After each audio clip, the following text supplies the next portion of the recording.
Hello everyone, मेरा नाम है Himanshu Gupta. Welcome to the learners hub. देखिए, हमने आज स्टार्ट करना है हमारा चैप्टर नंबर 5 क्लास 9 का the fundamental unit of life. क्या स्टार्ट करना है हमने?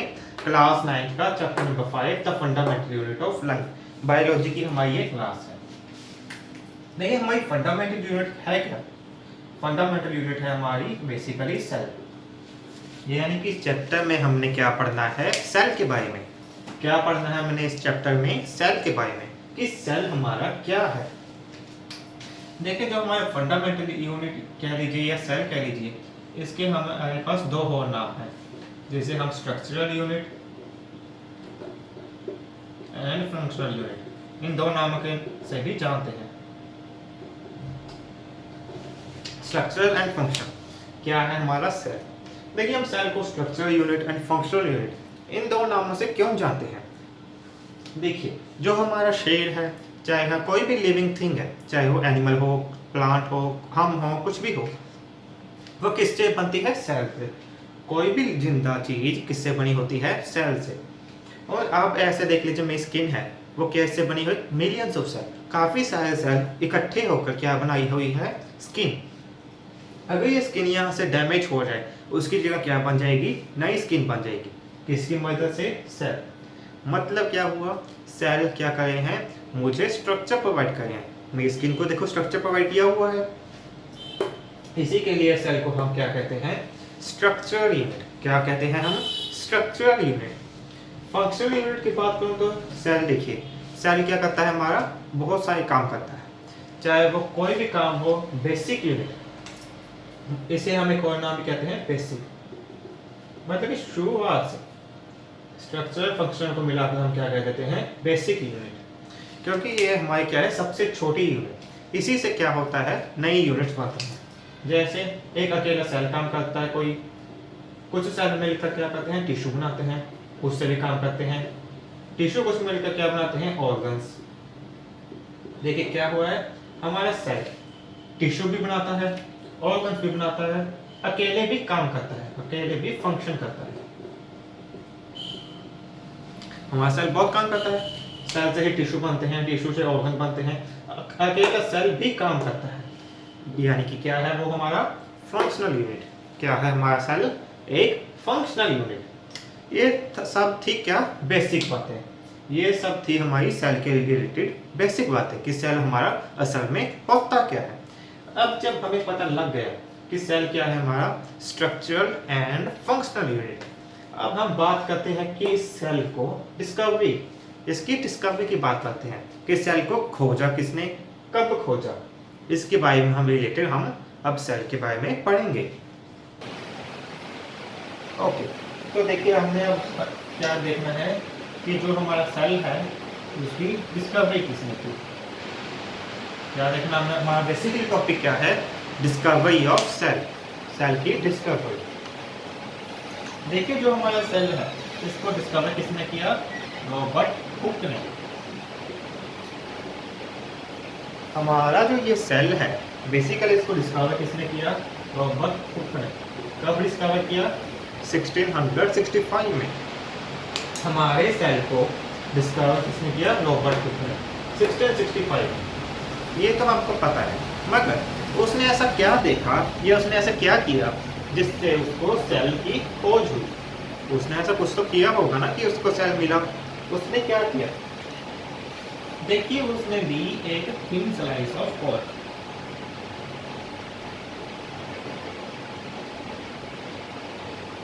क्या ली उसने? Basically thin slice of cork. Cork का मतलब होता है जैसे कि हमारा पेड़ है, ऐसे उसका होते हैं कहानियाँ। ये जो हमारा पेड़ होता है, इसका क्या लिया उसने? थिन स्लाइस, पतली सी एक टुकड़ी। इस क्या कहते हैं उसे हमें? कॉर्क या फिर बार। उसने क्या लिया? एक थिन स्लाइस ऑफ कॉर्क। उसको जब उसने माइक्रोस्कोप भी कुछ ऐसा वैसा नहीं, सेल्फ डिजाइन। माइक्रोस्कोप भी कुछ ऐसा वैसा नहीं, सेल्फ डिजाइन। मतलब कि उसने खुद तो माइक्रोस्कोप बनाया था, क्योंकि देखिए टाइम बहुत पुराने की बात है, उसके पास माइक्रोस्कोप नहीं होगा उसका, उसके समय माइक्रोस्कोप बना हो ये भी नहीं पता, इसीलिए उसने क्या किया, अपने लिए खुद ही माइक्रोस्कोप बनाया। उसी माइक्रोस्कोप के अंदर उसने थिन स्लाइस ऑफ कॉर्क देखी, उस कॉर्क के अंदर उसको क्या मिला है, उसको मिला कुछ ऐसा स्ट्रक्चर।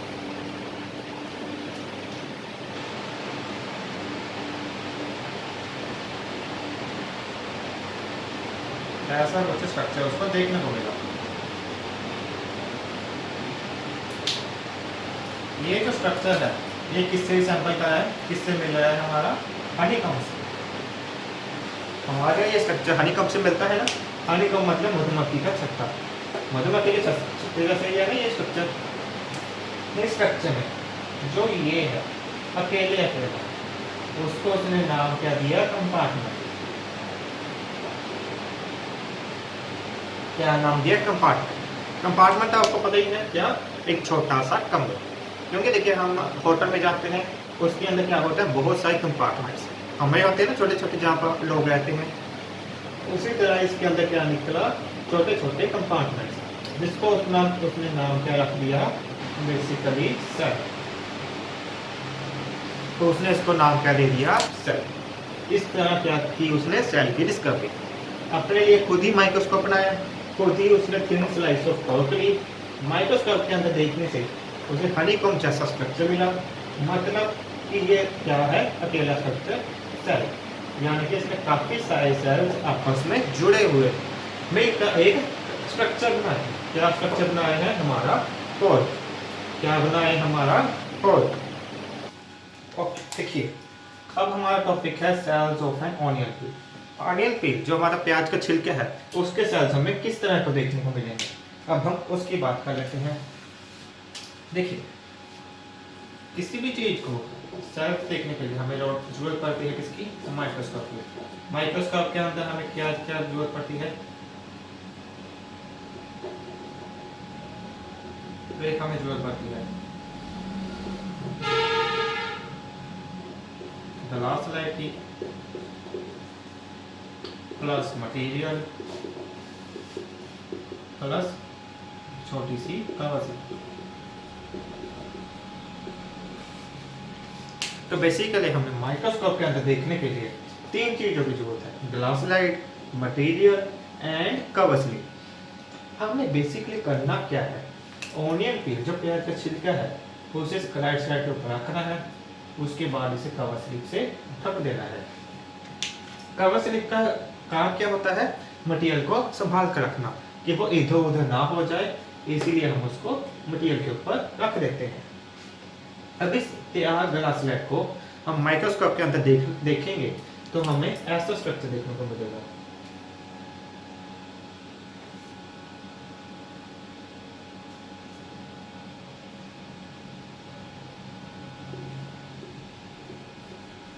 ऐसा कुछ स्ट्रक्चर देखने को मिलेगा। ये हमारा क्या है, बेसिकली एक सेल। क्या है हमारा, एक बेसिकली सेल। अगर हम इसे जूम करके देखें तो बाहर की लेयर का नाम क्या है, प्लाज्मा मेम्ब्रेन, सेंटर में खड़ा है हमारा न्यूक्लियस, ये बीच में खड़ा है हमारा साइटोप्लाज्म। यानी कि हमारे सेल के अंदर तीन कंपोनेंट है, कौन कौन से, बाहर का प्लाज्मा मेम्ब्रेन, सेंटर का न्यूक्लियस एंड बीच का ये फ्लूइड या लिक्विड क्या, साइटोप्लाज्म। इन अगर हम माइक्रोस्कोप के अंदर ग्लास लाइट से ऑनियन की पील देखें तो हमें कुछ ऐसा स्ट्रक्चर दिखेगा, काफी सारे सेल्स आपस में जुड़े होंगे। इन सेल्स को अगर हम एक अकेले को जूम करके देखें, बड़ा करके देखें, मैग्नीफाइंग करें, तो हमें उसके सेल के स्ट्रक्चर भी देखने को मिलेंगे। ये सब हम देख सकते हैं ऑनियन पील में, क्योंकि हमें पता है सेल्स सिर्फ लिविंग थिंग्स में होते हैं, ऑनियन भी लिविंग है, इसलिए हमें उसके सेल्स देखने को मिल गए हैं। ये था हमारा topic, cells of an onion peel. देखिए, हम अब बात करेंगे हमारे टाइप्स ऑफ सेल्स। देखिए, हमारी बॉडी के अंदर काफी सारे तरह के सेल्स मिलते हैं, जिनमें हमारे पास आते हैं ब्लड सेल्स, ब्लड सेल्स के बारे में तो सुना होगा, bone cells, fat cells, muscle cells, sperm, ovum. Basically हमारी बॉडी के अंदर काफी सारे तरह के सेल्स होते हैं, मगर हम सिर्फ उनमें से सिर्फ इंपॉर्टेंट की बात कर रहा हूँ। इसमें ब्लड सेल क्या है, जो खून के रिलेटेड है, हमारे ब्लड के रिलेटेड है, जैसे red blood cells, white blood cells. Bone cell की बात करूँ जो हमारी हड्डियों में मिलते हैं। फैट सेल की बात करूँ जो हमारे अंदर फैट का काम करते हैं। मसल सेल की बात करूँ जो हमारे अंदर, देखिए मसल सेल अगर हम बात करूँ, मसल सेल हमारे काम करते हैं कॉन्ट्रैक्ट रिलैक्स, कॉन्ट्रैक्ट रिलैक्स। हमारे अंदर जैसे हार्ट बीट करता है उसी तरह मसल सेल भी मूव करते हैं। क्योंकि देखिए मैं अपने बाँह को हिला पा रहा हूँ, अपनी आर्म को हिला पा रहा हूँ, किनकी मदद से, मसल सेल की मदद से। किसकी तरफ से ये हो रहा है, मसल सेल की तरफ से। ये लास्ट वाले जो हमारे पास सेल्स हैं ये दोनों क्या हैं, स्पेशल। क्यों स्पेशल है आप कहेंगे, ये जो स्पर्म है हमारा ये सिर्फ मेल्स में देखने को मिलता है, ये जो हमारा ओवम है ये हमें सिर्फ फीमेल्स में देखने को मिलता है। इनके बारे में आगे चलेगा आपको अच्छे से पता चलेगा। आप बस इतना जान लीजिए कि हमारे पास सेल्स के भी कई टाइप्स होते हैं, जैसे blood cell, bone cell, fat cell, muscle cell, sperm and ovum. ये थे हमारे टाइप्स ऑफ सेल। अब देखिए हमारे पास आते हैं next topic, types of organisms. हमारा अगला टॉपिक है टाइप्स ऑफ ऑर्गेनिजम्स। देखिए हमारा चैप्टर है किसके बारे में, सेल के बारे में, राइट। आपको पता है हमारा टॉपिक सेल के बारे में है, इसीलिए ऑर्गेनिजम्स को भी हम किसके आधार पर बांटेंगे, सेल्स के आधार पर। नेचुरली सेल का टॉपिक पढ़ रहे हैं तो हम सेल के बारे में ही देखेंगे ऑर्गेनिजम्स को। हमारे पास आते हैं दो तरह के, यूनिसेल्युलर एंड मल्टीसेल्युलर। देखिए हमारे पास दो तरह के ऑर्गेनिजम्स हैं, यूनिसेल्युलर, यूनि का मतलब सिंगल, मल्टी का मतलब मैनी। बेसिकली यूनिसेल्युलर का मतलब है ऐसे ऑर्गेनिज्म जिनमें सिंगल सेल हो, एक ही सेल हो। मल्टी सेल्युलर का मतलब जिनमें मैनी सेल, काफी ज्यादा सेल्स हों। इनके बारे में हम अब डिटेल में पढ़ते हैं।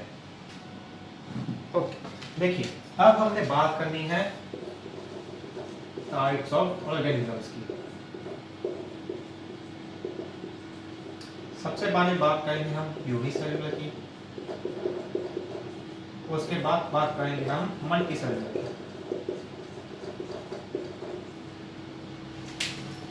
सबसे पहले हम देखेंगे यूनिसेल्युलर को, फिर देखेंगे हम मल्टीसेल्युलर को। यूनिसेल्युलर की बात करो तो मतलब सिंगल सेल, यूनिसेल्युलर की बात करो तो सिंगल सेल। देखिए इसमें सिंगल सेल है तो उसे फंक्शन परफॉर्म करने हैं, सेल को फंक्शन परफॉर्म करने हैं। अब देखिए इस ऑर्गेनिज्म में सिर्फ एक सेल है, एक सेल है पर फंक्शन तो काफ़ी हो सकते हैं, जैसे फूड को अंदर लेके जाना, बाहर निकालना, गैसेस को एक्सचेंज करना वगैरह वगैरह, काफ़ी सारे फंक्शन हैं, पर सेल एक है। मतलब कि उसी सेल को अब ये सभी फंक्शन परफॉर्म करने हैं, एक बचाए सेल को इतने सारे फंक्शन परफॉर्म करने हैं। अगर वो इतने सारे फंक्शन करेगा तो नेचुरली उसका लाइफ स्पैन क्या हो जाएगा, शॉर्ट। देखिए कोई भी चीज अगर हम उसे ज्यादा काम लेंगे तो वो कम चलेगी, उसी तरह इसका लाइफ स्पैन क्या हो जाएगा, short. Example amoeba, paramecium. Basically unicellular का मतलब ऐसे ऑर्गेनिज्म जिनमें सिंगल सेल है, एक ही सिंगल सेल है तो फंक्शन बहुत सारे होंगे, इसी के कारण उसका लाइफ स्पैन छोटा होगा। एग्जांपल आ जाएगा amoeba and paramecium. Multi cellular की बात करूं तो मैं इसमें क्या है, मैनी सेल्स, मैनी सेल्स हैं। अब इन सेल के पास दो चॉइसेस है, या तो सिंगल सेल फंक्शन परफॉर्म करे या फिर कोई भी सेल अपना ग्रुप बनाकर फंक्शन परफॉर्म करे। देखिए छोटा मोटा काम तो अकेला सेल भी कर सकता है, मगर अगर कोई मुश्किल काम है, जैसे कि हमारे पास भी कोई मुश्किल काम होता है, तो हम क्या करते हैं, किसी की मदद लेते हैं ना। उसी तरह अगर सेल के पास कोई मुश्किल काम है तो वो अपना ग्रुप बनाकर भी उसे कर सकते हैं। अब वो क्या करे हैं, ग्रुप बनाए हैं। ग्रुप बनाएंगे मतलब अपना काम आधा आधा बांट लेंगे, ऐसे करते हैं ग्रुप में। अब एक सेल अपना काम बांट रहा है, मतलब कि वो लाइफ स्पैन उसका क्या होगा, लॉन्ग। वाई? बिकॉज क्योंकि वो अपना काम बांट रहा है, उसे काम कम करना पड़ रहा है, जिसकी वजह से वो ज्यादा देर तक चलेगा, तो उसका लाइफ स्पैन लॉन्ग होगा। एग्जाम्पल की बात करूं मैं, एग्जाम्पल आ जाते हैं जैसे एनिमल्स, प्लांट्स। देखिए हमारा जो बायोलॉजी है उसमें हम एनिमल्स एंड प्लांट्स इन्हीं दो कैटेगरीज में ऑर्गेनिजम्स को बांटते हैं, कम से कम छोटे लेवल्स पर। जैसे 9th और 10th क्लास की बात करूं, उसमें सिर्फ हम दो ही क्लासिफिकेशन करते हैं, एनिमल्स एंड प्लांट्स। ये सभी क्या होते हैं, मल्टी सेलुलर, काफी सारे सेल से बने हैं। हमारी स्किन देख लीजिए, काफी सारे सेल से मिलकर बनी है। अनियन पील की बात की थी पीछे, वो भी देखिए आप, काफी सारे सेल से बनी थी। उनका क्या है, लाइफ स्पैन लॉन्ग, क्योंकि वो काम अकेले अकेले नहीं मिलकर कर रहे हैं, इसी से उनका लाइफ स्पैन लॉन्ग, इनका लाइफ स्पैन शॉर्ट। एग्जाम्पल आ जाती है एनिमल्स एंड प्लांट्स। देखिए हम इस वीडियो में इतना ही करेंगे। बेसिकली हमने इस वीडियो में किया क्या, हमने किया सेल के बारे में जाना, सेल की डिस्कवरी किसने की, अनियन पील की बात की, टाइप्स ऑफ सेल्स पढ़े, अब टाइप्स ऑफ ऑर्गेनिज्म भी पढ़े। हम इस वीडियो में इतना ही करेंगे। नेक्स्ट आगे का हम अगली वीडियो में करेंगे। अगर आपको मेरी वीडियो अच्छी लगे तो लाइक और सब्सक्राइब जरूर करें।